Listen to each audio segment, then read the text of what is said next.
वैशाख महीने की शुक्ल पक्ष की नवमी तिथि को मां सीता का प्रकाट्य हुआ था। इसलिए इस तिथि को जानकी नवमी और सीता नवमी के नाम से जाना जाता है। मां सीता को मां लक्ष्मी का भूमि अवतार माना जाता है।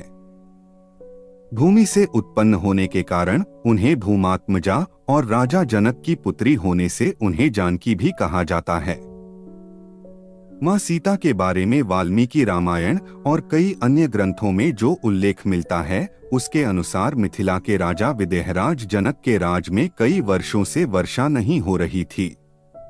इससे चिंतित होकर राजा जनक ने जब ऋषियों से सलाह ली और उन्होंने उपाय के रूप में बताया कि जब महाराज स्वयं हल चलाए तो इंद्रदेव की कृपा से वर्षा हो सकती है। मान्यता है कि बिहार स्थिति सीमढ़ी का पुनौरा गांव वह स्थान है जहां राजा जनक ने हल चलाया था। हल चलाते समय हल एक धातु से टकराकर अटक गया। तब जनक ने उस स्थान की खुदाई का आदेश दिया। कहा जाता है कि उस स्थान से एक कलश निकला जिसमें एक सुंदर सी कन्या थी। चूंकि राजा जनक निःसंतान थे, उन्होंने कन्या को ईश्वर की कृपा मानकर पुत्री बना लिया। हल का फल जिसे सीत कहते हैं, उससे टकराने के कारण कलश से कन्या प्रकट हुई थी, इसलिए कन्या का नाम सीता रखा गया। इस घटना से इतना तो पता चलता है कि मां सीता राजा जनक की अपनी पुत्री नहीं थी।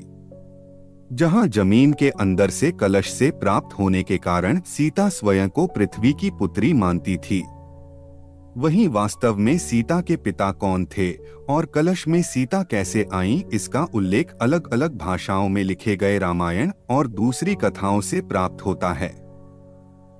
हमारे समाज में सीता और रावण के संबंध में कई कथाएं भी प्रचलित हैं।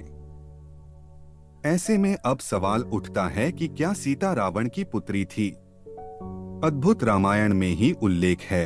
रावण कहता है कि जब मैं भूलवश अपनी पुत्री से प्रणय की इच्छा करूं तब वही मेरी मृत्यु का कारण बने। अद्भुत रामायण के प्रसंग के अनुसार ही दंडकारण्य में गृत्समद नाम का एक ब्राह्मण था जो मां लक्ष्मी को पुत्री रूप में पाने की कामना से प्रतिदिन एक कलश में कुश के अग्रभाग से मंत्रोच्चारण के साथ दूध की बूंदें समर्पित करता था। कहते हैं उस समय देवासुरों के बीच संग्राम चलता रहता था। कभी असुर देवों पर तो देव असुरों पर आक्रमण करते रहते थे। उसी बीच किसी दिन रावण उस ब्राह्मण की कुटिया पर पहुंच गया। उस समय गृत्समद वहां उपस्थित नहीं थे। इसका फायदा उठाकर रावण ने आश्रम के अन्य ब्राह्मणों और ऋषियों को मारकर उनके रक्त को उसी कलश में भर लिया।